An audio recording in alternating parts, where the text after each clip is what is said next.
All right, so yeah, okay. So I just wanted to show you this quick little video for how I do my line work and how I manage to get smooth lines while yet retaining a hand-drawn look. So, okay, so if you want things to look like they're hand-drawn or non-digital, one of the problems with digital, if you can call it that, is that digital is too perfect. Digital is on a computer, it's a machine. A machine generally is very good at doing perfect things. It does everything like all of the fills, all the filled colors will be, perfectly flat. All the color tones, replicated with a pure, like there's no variation in the color tones. So it's always, again, all the color tones have no variation whatsoever. The lines are always perfectly straight or perfectly curved. The problem in terms of a computers impose a problem, or I should say the digital medium imposes a problem of perfection when you are trying to create a traditional look which has natural imperfections, because traditional work is not done with a computer. It's done with human beings, machines made of meat and bone, which are, we're not perfect. And so the computers do not have any of these perfections by default. Not until you code that stuff in will you have any imperfections. Now, the other thing that you were wanting was really clean line work. And this is kind of funny because I just mentioned the problem of perfection. You are wanting something that is conflicting. You want two diametrically opposed things. You want perfectly clean lines on the one hand, and then you also want this traditional look, which includes imperfections, on the other. So what to do? So what I do is what I face this problem too. You're not alone in this. And I would say, and many people want this look of getting something that looks traditional, but also wanting things that look clean. And I would say maybe it's not so much that you want perfect lines, but you want competent lines. You want the lines to go where you want them to go. And I guess, you want things to look neat and tidy, right? When you say sketchy I don't think is a bad thing. I think sketchy is, for me, like from a personal standpoint, when I look at sketchy like this, here, let me just turn off some of my layers and bring back my sketch layer. Okay, this is what I call sketchy. It's rough. It's a work in progress, but it shows that things are not quite 100% settled. You can see that I was working some ideas out. I had to move the hat around several times and redraw the brim several times. I would erase parts. I would use, things like these cutting tools. Hang on. I would use things like this cutting tool to eliminate parts and then put other parts, redraw things in. I would use, when I was repositioning the hat, I would use this tool to chop out, like it's a marquee tool. I would, chop out that piece. And am I in brush mode right now? I am not sure, but that was kind of funny. Okay, I know why it happened is because that layer is a multiply layer, and I had to put it back into color mode for this to work. Okay, let's rechop that. Yeah, so I would basically chop pieces out, move them around, and then stamp them back in. I use the power of digital. If you're on a computer using things digitally, do not hobble yourself by saying, "Oh, I won't use this tool or that tool because it's cheating." I would say use every tool at your disposal.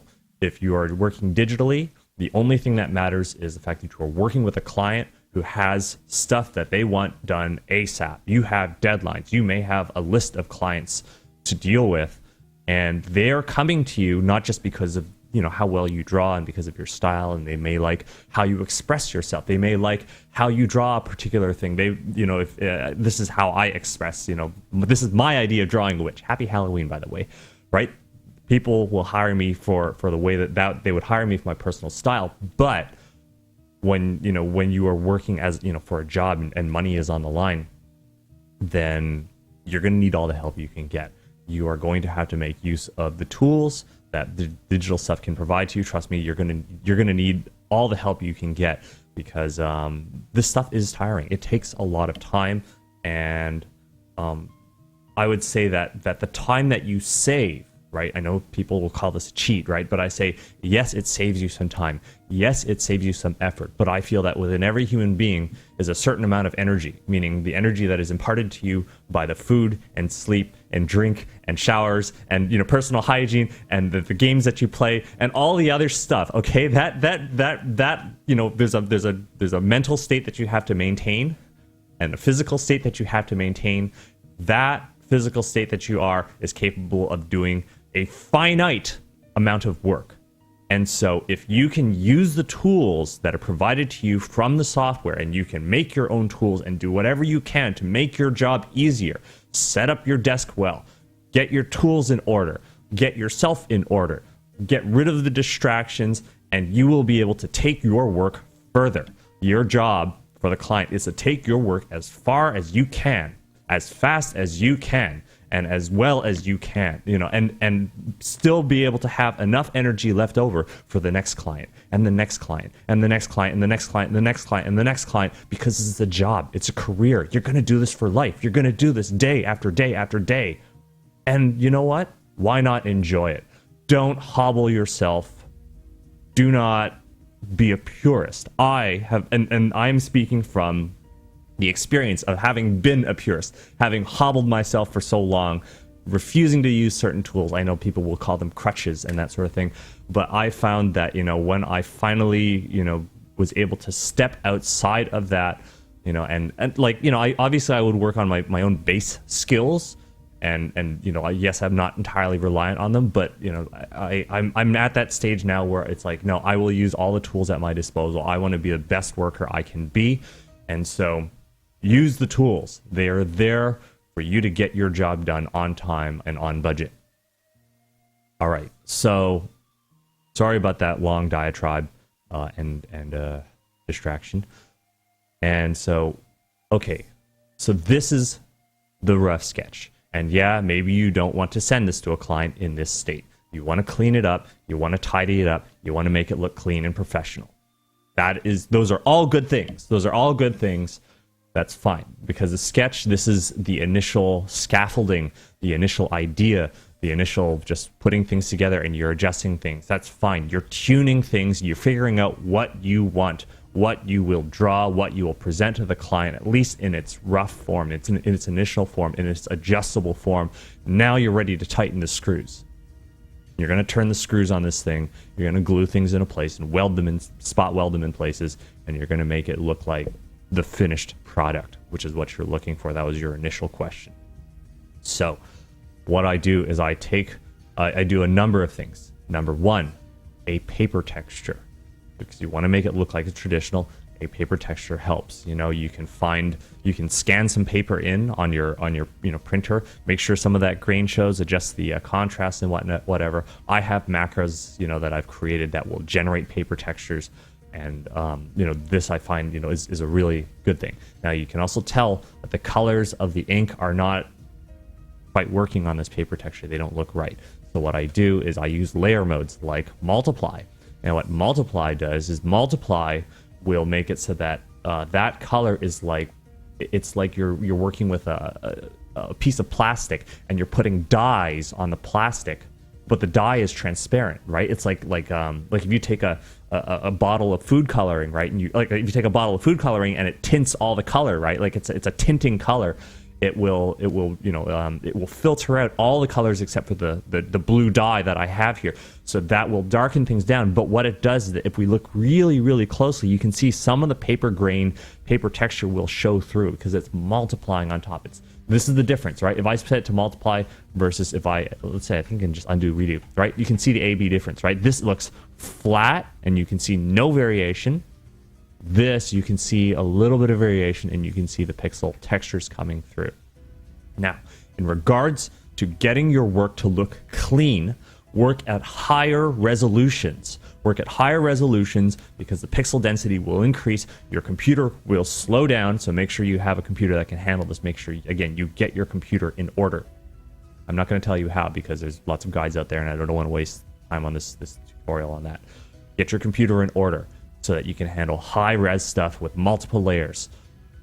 Work at high-res at a higher res than what you were submitting to the client, because when you down-res and you shrink things down, they will naturally look cleaner. And plus, when you work at high resolution, it means that you have a larger margin of error. Now, I'm going to show you This is how I'm doing my lines. I am not trying to make nice lines with a single brush stroke. Like I don't, here, let me just get this pen tool that I have, right? I don't try to make a perfect brush stroke. It's just, there's no point to it, because a lot of times you're working on a tablet, arms, and your arm is, again, a machine made of meat and bone. It is not perfect. The older you get, the less steady your hands will be. And you know what? Caffeine also has kind of a destabilizing effect as well. And and I would say that you're going to be undoing and redoing and undoing and redoing, trying to get the perfect line. So I say, don't try to get the perfect line. Don't try to get the perfect line. What I do instead is I will build my lines from many, many lines. I will work at higher resolution, and I will... Let me bring up my guide for a second. Okay. This is normally I don't actually have a guide, but I wanted to show you how I do these, how I do this shading. So I am working with three-dimensional objects. Well, it's a two-dimensional optical illusion of a three-dimensional subject matter. If you've ever played any video games that utilize three-dimensional technology, and they are using characters built out of wireframes, of polygons and quadrilaterals and triangles, if you've ever seen any of the stuff, any of the computer-generated stuff, you'll notice that they use mesh wireframes. This is a pseudo mesh wireframe, which I have drawn to help me sense the perspective. You can use it to help you sense the perspective, and it is put on a separate layer. Now, you can see that due to the perspective, there is a shift, there's a skew in this polygon, in this quadrilateral here. In fact, you can also tell that here, where things are at my eye level, the lines are kind of straight. They're very, there's not a whole lot of bowing in the line. But the further up you go, we are starting to shift our view upwards. We're starting to look into the underside. We are underneath this part, and so we start to see the underside. Whereas here, we are level, at eye level. We're at her eye level, like right here, in fact. And then down below, over here, we are now sitting above. So there is a perspective shift of this hoop, which is going up and going down, okay? That's what I am replicating, and that is why you are seeing a shift here in the wireframe, why it starts to become, the bowing begins to increase the further up you go. And that will change the skewing of the quadrilaterals. Now, when you do your hatching, hatch in patches. Hatch in small little slices. So I'm going to do it like this. I'm going to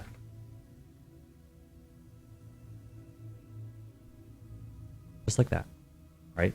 I have purposely divided up these segments into sizes that are optimized for my brushstroke. Now, what the hell do I mean by that? I mean that human being, my fingers and my wrist and my arms are of certain physical dimensions. There's only so much reach that I have. My tablet only gives me so much real estate. So what do? I make it so that I have a shelf here. I balance my wrist on the shelf, and this allows me a certain arc. This is not something I use when I'm sketching. This is something I use when I am finishing things up, when I am finalizing my lines. So what I do is you'll notice that this is my optimal arc because my wrist is at rest, and I can generate thousands of these brush strokes hour after hour after hour if need be. And you know what? If you're going to be doing this stuff for a job, you're going to need to be doing this stuff. This is what I mean by getting your environment, your work setup in order. Now, this brush stroke, it is a single brush stroke. This brush stroke can't really go very far. My fingers have this much range from here to here. I can only hatch a very, very small segment. That is my optimal range. That's about it. That's all I have. And so what I have to do is I have to zoom in, right? I'm using I'm using a game controller to handle the zooming and panning and rotation of this image. And then what I do is I put this all within my optimal range, within my arc of what I can handle. Bang, bang, bang, bang, bang, bang. Move. Bang, bang, bang, bang, bang, bang, bang. And maybe I can zoom out a little bit. And what this allows me is more coverage at the expense of accuracy. Now I'm going to rotate it a little bit because the angle has changed. I'm going to zoom out a little bit more because the stroke was too long, right? If I zoom in here, my stroke is too far. If I zoom out, my stroke length reduces and it puts less strain on my hand. It puts less strain in my hand, whoops, and also I don't go out of reach. The moment you go out of reach, meaning this is my anchor, my wrist here is anchored down here, I only have so much reach, so I need to manipulate my my canvas. I need to manipulate my view, my view, in order to get that, bring that all within reach of what I can and cannot handle. And sometimes I will break. You saw that, right? I broke that down into 2 segments. So I'm just showing you the camera view just because this way I want you to see the physical aspect. In fact, this whole segment here is maybe wider than I feel comfortable with. So if need be, I will. This is probably optimal for me.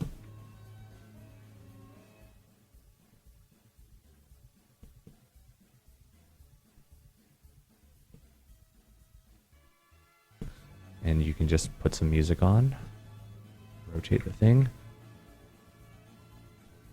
Bang, bang, bang, bang, bang, bang, bang, bang, bang. And you'll notice that there's the occasional nudge. I'm nudging the view over to keep things all within my reach. Rotate. You can hand this kind of work off to an assistant, by the way. Seeing how methodical and regular it is. You can do single hatching, or you can use zigzag hatching, but don't mix the techniques. Don't cross the streams. Once again, let's reorient that.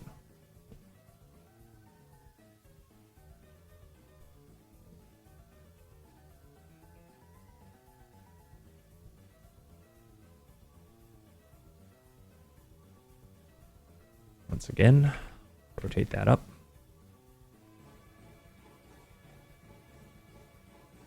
So I gain accuracy by zooming in, and I lose accuracy when I zoom out, but I gain reach, meaning my brushstroke can reach more areas and I can cover areas more easily. So you're going to have to kind of choose. That's the look it has. So yeah, once again, I'm working on a multiply layer. Now, another thing is if you want that traditional look, then you have to use colors that traditional media can reproduce. So I know that on magazine print, which are all, computer controlled, that stuff always looks really, really pristine and crisp. With the latest in technology, magazines are capable of reproducing photorealistic images very, very well. The printing techniques are really, really out there. But they don't look traditional because they're using modern techniques. Now, in the case of traditional, when it comes to color, especially if you're using something like watercolor, there is very much a limit to what you can and can't do with watercolor. You have a limited gamut. In fact, if you've ever done watercolor, worked with watercolor before, you'll know that you have only so many pigments, and you may have to mix pigments, or you only rely on a limited palette of colors. And that palette of colors is, you don't have any fluorescent colors. There is no fluorescent hot pink. There is no fluorescent green. You don't have these colors. They don't exist. You can't mix these colors because you don't have fluorescent dyes or any of that kind of stuff. So this means that you have to use the colors that the traditional media provides, and don't stray from that. So if you're trying to use perfect blues, perfect reds, perfect yellows and whatnot, these things are not what the media can reproduce. And so if you use those colors, these are going to be colors that are inherent to digital, and if you try to use digital colors while at the same time trying to get the traditional look, it's going to look digital, right? It's going to run counter to what you want. And again, you can see how I am always panning and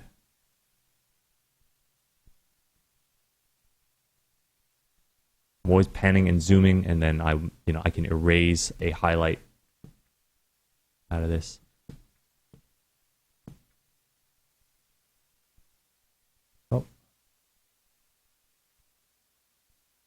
There we go. Sorry, my music ran out.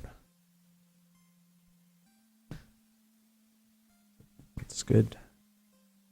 And also use this stage to make any corrections, right? Like I do try to get my I am trying to get my rough image pretty much all settled. So I do as much correction as I can in the rough stage. And then I work in the then I start working up close. And I will make, slight adjustments if I see anything that's off.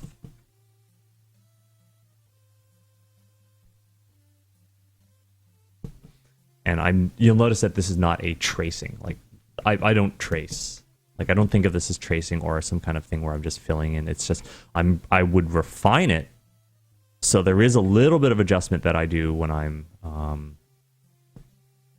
working digitally. And here's another thing. It's like these long lines. You can see I'm always panning and rotating. This is not something I do when I'm sketching. That line is probably a little too thick for my liking. Yeah, let me see if I can reduce my brush stroke size a bit. Okay.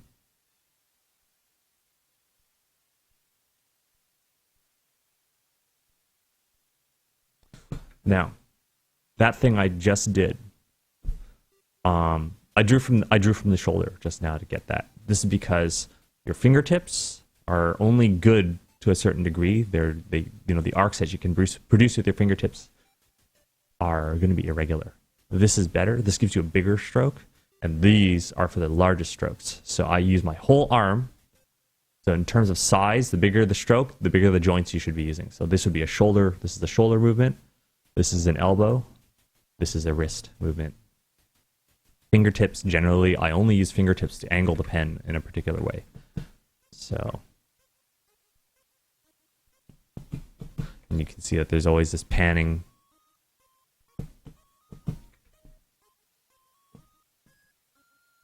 Now I can, here we are. Let's get that one.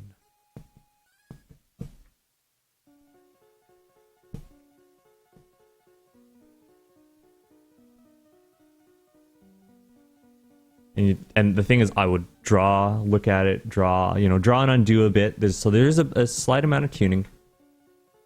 And I decided to move that neckline out a bit.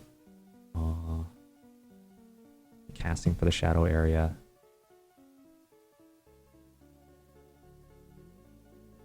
Maybe what I'll do is I'm going to make it so that the density of the lines will be a little tighter back there.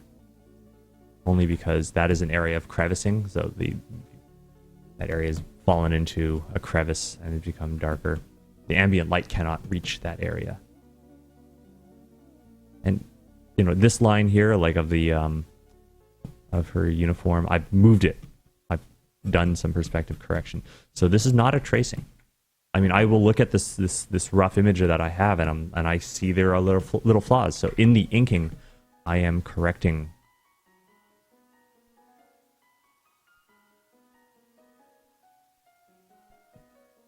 Now, another thing is I am employing a stabilizer. So what the stabilizer does is without a stabilizer, nothing happens to your line. Your line looks just like this. What the stabilizer does is that as I increase the effectiveness of the stabilizer, you can see that it is employing a lag. It is applying a lag to the brushstroke. It takes time for the brushstroke to catch up. There are programs like Paint Tool Sai, which are capable of doing stabilization. And stabilization will get rid of the wobbliness in a brushstroke. They also allow you to move a little slower without sacrificing smoothness, and they allow you to get a higher degree of precision while at the same time it stabilizes your line. So you get really, really nice control. It's because it's just not humanly possible for me to create a perfect line. And on digital, the digital medium has some wobbles in it. So you could use a program like Lazy Nezumi, Lazy Nezumi. Lazy Nezumi is a program which you can use with Photoshop, and it is a stabilizer. In my case, I'm using a program called TV Paint, which is an animation software, bitmap based. And I have hacked the driver because I'm a programmer, and I don't expect most people to be able to do that. Even I don't want to do it again. But yeah, I have gone in there and I modified my driver, and I'm using foot pedals to adjust the amount of smoothing. So it's pretty advanced and probably outside the realm of most artists. You'd have to be a programmer as well. And I've actually been programming longer than I have been drawing, so go figure.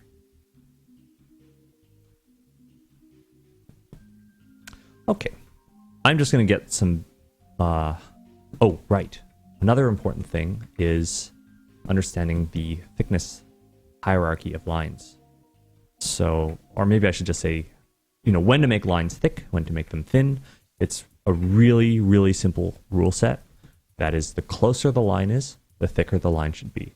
So in this case, when we were to look at this hat, let me just get rid of this guide layer, which I no longer need. You can tell that this point in a three-dimensional sense is distant. It's further away from that point of view. On the other hand, the brim of this hat is becoming very, very close to our point of view here. So I should actually thicken the line at this point here and allow the line to become thinner up there. Because I'm employing perspective, right? Things become thin at the edge here, they become thick here, and then they become thin as they stray off into the distance. In fact, I'm also looking at the thickness of this band, this color band, which I've applied here, and perhaps what I should do is I'm going to go in there with this little slicing tool, and I'm going to purposefully lop away some of the paint because I want this band here to appear like it is closer, and then I will... You can see that it made a perfectly clean edge, so I'm going to repair that edge just by going in there with a few brush strokes to just tidy that, actually mess it up because it was too clean. Another thing is you'll see that there's a variation in all of my brush strokes. I leave that variation in. There may be little gaps. If there's any that are particularly big, I may go in there and tidy them up, but not too much, lest we start to stray into the realm of things looking digital. Okay, yeah, let me reduce my brush stroke size once more because I want to get in there and actually I'm going to work with a light brush stroke because I want these shading lines to be thinner. And I'm going to, I was a little bit irregular when I was applying these, so I'm going to fix that up now. Much better. Okay. Once again, so these lines are thin because they're further away. And this line also fairly thin. Usually I will make the outline lines to be at least 2 lines thick. And the other thing you can do is you can do something like this. This is a line. Right? If you want to control the thickness of the line beforehand, you can do something like this. And then you can fill in afterwards.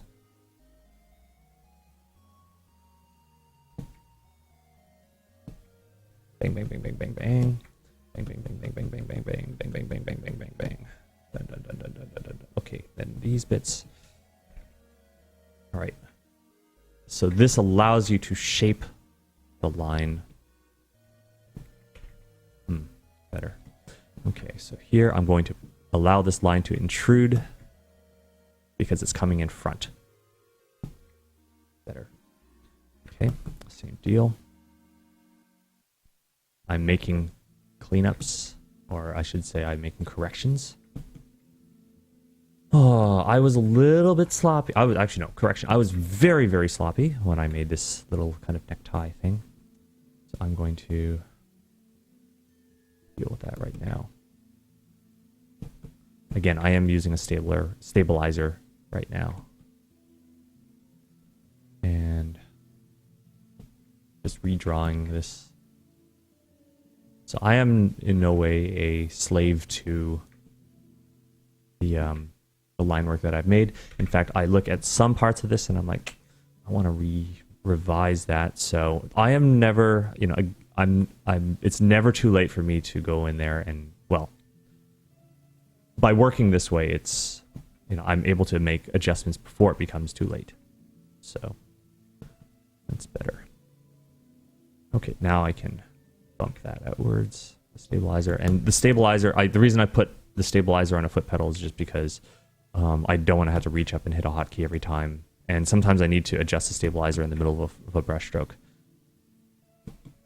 As to how people are going to get this setting, like get this kind of same setup, I really don't know. It would really be up to Wacom and Adobe to productize these. Because what I have is essentially a prototype that works just fine for my own needs, but someone's going to turn it into a product and then deal with tech support.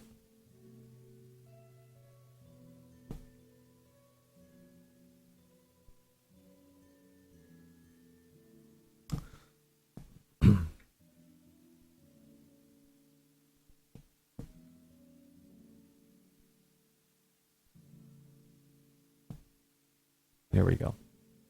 Now, whoops, I see an area here. This is an overlap or an overhang. I'm going to have the fabric overhang like so. I want to show it being drawn tight around this kind of shawl. And I think that this line was too thick. I'm going to erase it. And maybe just, it's better. All right, so when it comes time to color, I'm not entirely done with the line work, but never mind. I'll just get rid of my sketch line layer. Obviously, there's a lot more hatching that I'm going to do in there. I'm not going to make you endure that. I'm going to create another multiplied layer here.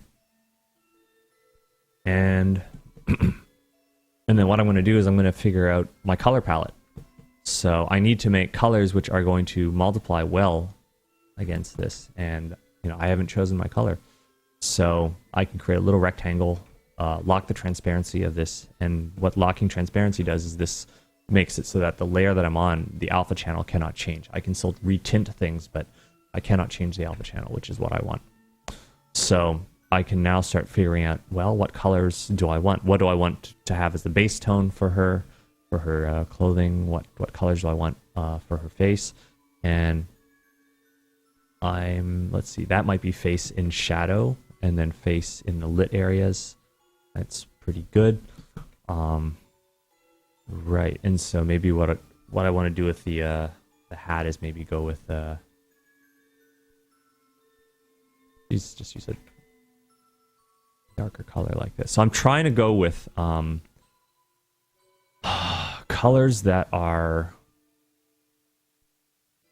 you could get traditionally.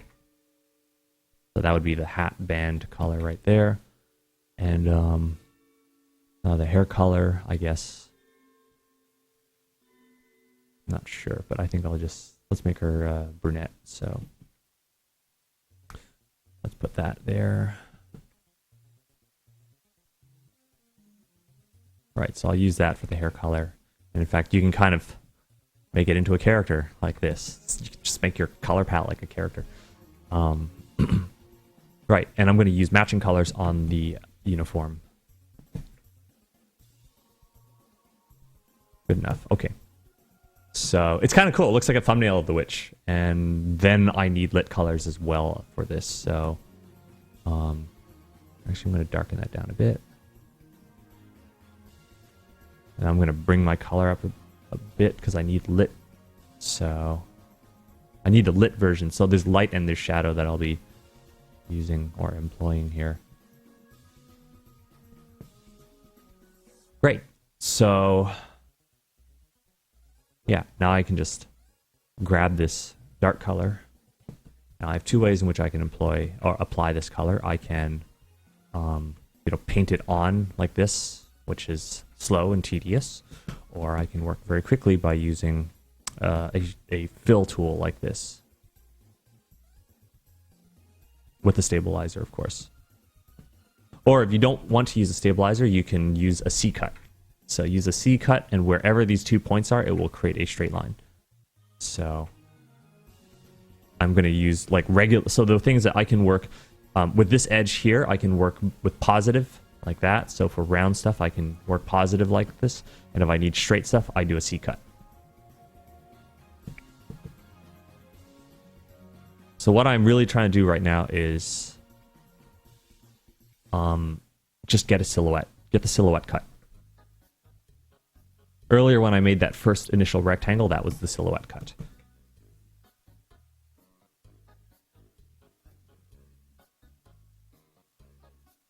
I'm just hammering in the colors right now.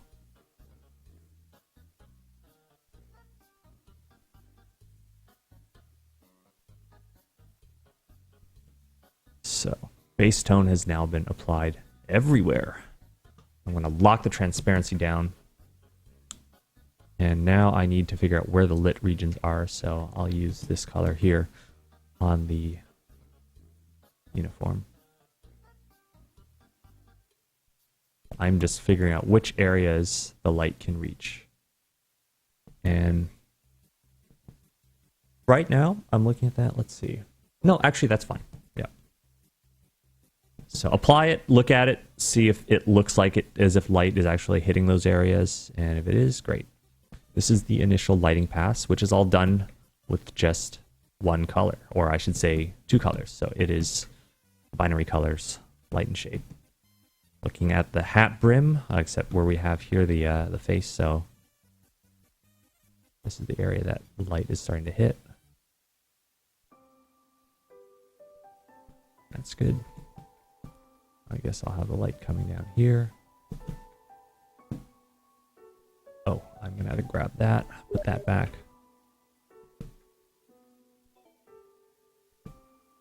And I was a little loose here, so there's some areas here which are undefined. I would have to go in there and fix those up, but as it is now, I am trying to keep the length of this video down just so as to not take up too much of your time. Okay, so I'm just gonna throw all that into lit.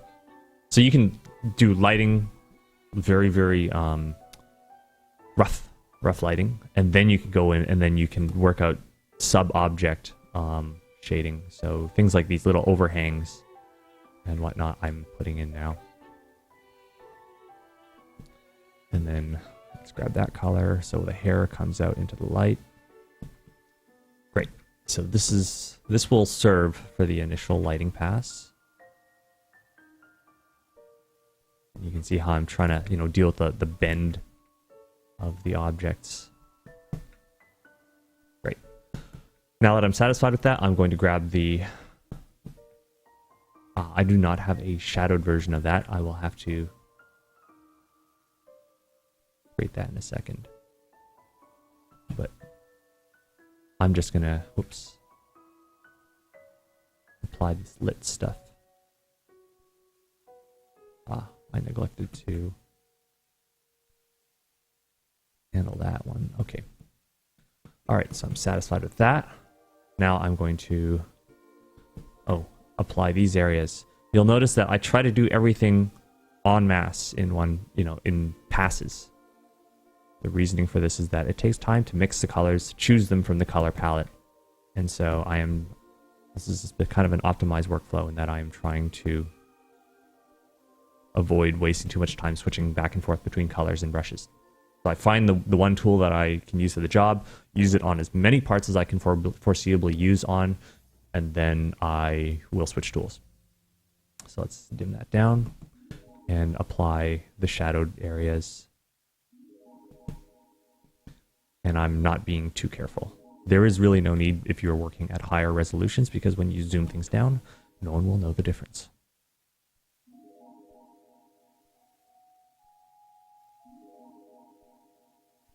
It was also very important that I established the dominant color.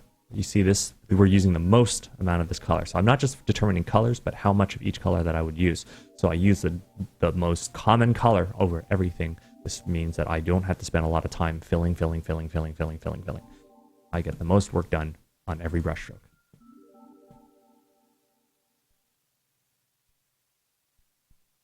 Looks like I made a mistake here. get that color. Okay, so that one has been done. Also, I want to apply that color to the ribbon.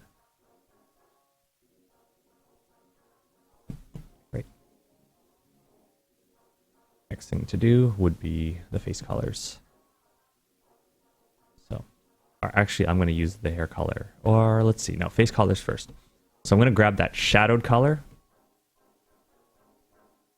Apply it.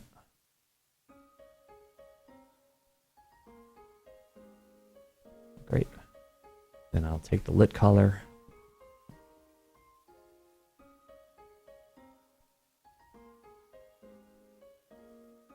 Done.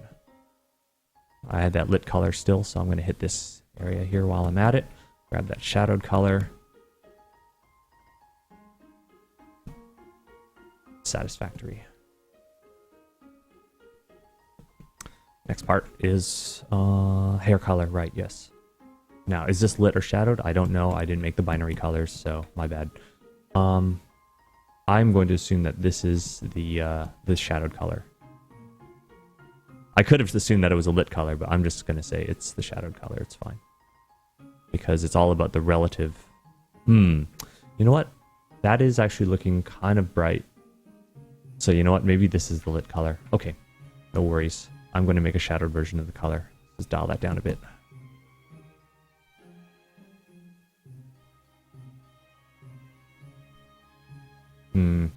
Maybe a little bit further down. I want the delineation between the two to be a little more drastic. That's better. That looks like it's in shadow. So if you're seeing, that it looks like it's in shadow, then you've done the right thing. You will probably have to do some degree of tuning with your colors in your color palette and make sure that it looks good on your color swatch before you proceed to apply it over large swaths of your image and then realize, oh, nuts. I got a lot of work to redo. Bang, done.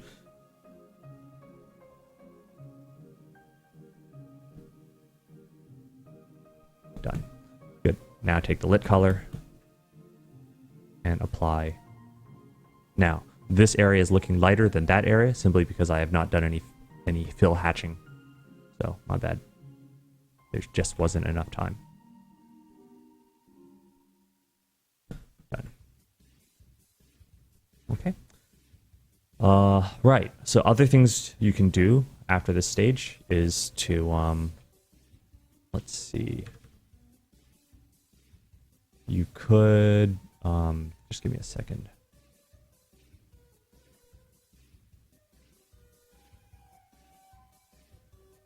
Custom colors. Let's see. I would probably go into, just use some color adjustments. Now, in this case, I'm using an FX stack. In Photoshop, you have your own levels adjustments. So I'm going to, let's see, just use a color adjustment or maybe a histogram. Here we are. So yeah, you can use something like histogram and levels to perform your changes. Okay, so let's see.